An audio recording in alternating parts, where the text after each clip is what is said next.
Hey guys, welcome to the first episode of Scary Reddit Stories, where I get scary stories from r/true scary stories and Reddit. Quick disclaimer, none of this content is meant to be offensive or stolen, so like, subscribe, and turn notifications on. Enjoy. This story is posted by u/Iglistomper. The ghost watched me until I looked back when I was a young 18-year-old who was tired of working fast food. I stopped by a nursing home that I drove by every day and literally asked for a job. No experience, just an almost expired CNA license from high school. Somehow I got the job, but on my first day they had me cooking breakfast for first the residents. I didn't know squat about care, but I knew I could cook. Trying to make a good impression, I set the table and got to cooking. They got everyone ready and sat at the table. One of the residents who had dementia was having some emotional issues and both of the caregivers attended to her, trying to calm her down. Now I am facing the wall directly away from them and I have both long hallways to my right and left in my peripheral vision.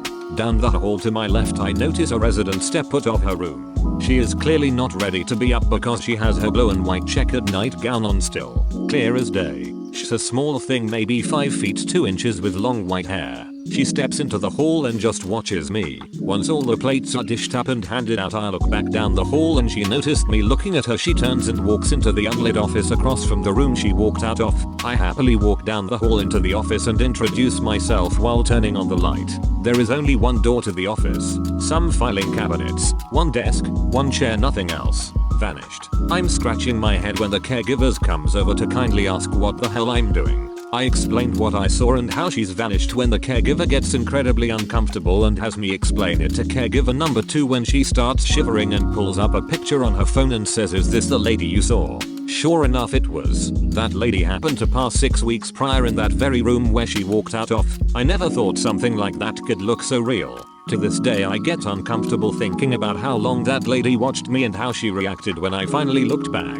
It turned out she would be the least of my worries because I never felt her again. I worked there a year and a half and things got damn wild, but all my shit was verified by both day and night shift. This next story is by u/Zach's Pocket Change, and it's a short one. When I was 6 years old I went through the scariest moment of my life. It was all stormy during November and I had been in bed for a few hours when suddenly I woke up and noticed my closet door was open. Then a flash of thunder lit up the room and I saw a face in the closet. I leaped out of bed and told my parents. They came in the room with me and told me that nothing was in my closet. But to this day I know what I saw, because I saw that face staring at me, and the scariest part was that it was smiling. This next story is by u/The Well Has Poison, and it's longer than the rest. Everyone has those moments and memories that they hold on to that will never be forgotten. The brain has a weird way of holding on to certain events. Whether the event is good or bad seems to have little to do with the memory being stored. The memory is held when the event has an impact on our lives. That being said, the story I'm about to tell is true and is one of those moments. It was the summer of 2008. I was 21 at the time.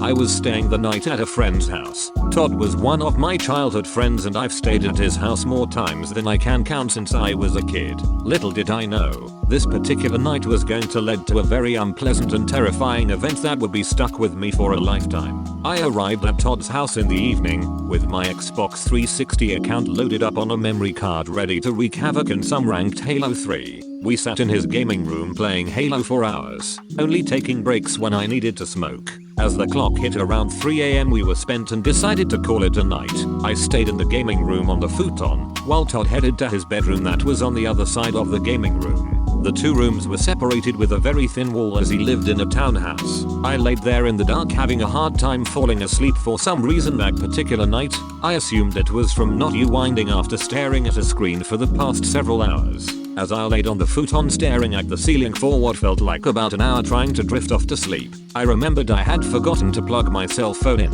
I leaned over the futon reaching for the wire, which wasn't the easiest to find in the pitch black room.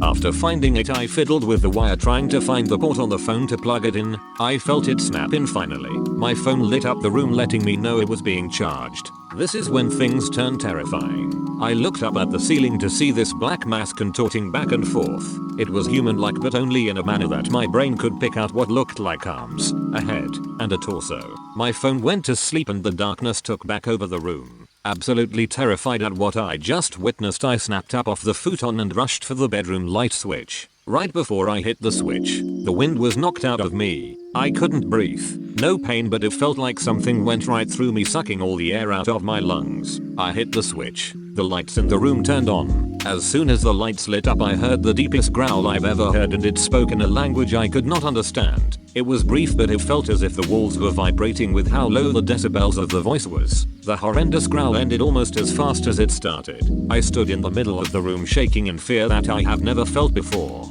My rational mind trying to process what just happened. There was absolutely no way I could explain the events that just happened. I remember thinking, how the hell am I gonna get out of this room and out of this house to get to my car? The only thing I could think of was to knock on the wall connecting to Todd's bedroom. I waited for what felt like a lifetime, but then the bedroom door opened. It was Todd, half asleep. He looked at me and he could tell something was very wrong. He said, "Dude, what are you doing?" The only thing that came out of my mouth was, "I need to leave your house right now." He said okay, and walked me down the stairs to his front door. Not even saying bye, I ran to my car and drove off. On the car ride home, it's funny to think about now, but I was so wigged out that I drove with the interior lights on and the rear view mirror flipped up so I couldn't see the backseat of my car. I drove back to my town and stayed at my girlfriend's house because I was too scared to be alone that night. I didn't talk to Todd for the next week or two because that night had me so freaked out. When I finally talked to him, I explained what happened. We both found something like this odd, to say the least, because as I mentioned, I've stayed at his house hundreds of times before. A few weeks later, I got a text from Todd, "Dude, what did you bring to my house?" I responded, "What do you mean?" Todd told me in the middle of the night he and his family heard loud banging, and when they woke up in the morning they found VHS tapes and DVDs thrown down their stairs, as they had a DVD rack at the top of the stairs. This just added to my paranoia that what I experienced was real. Needless to say, that was the last time I ever stayed the night at Todd's house. I still talk to Todd from time to time, and every time we do talk we always end up discussing this story and all the weird stuff that has happened at his house since that night in 2008. Thanks guys for watching. Bye.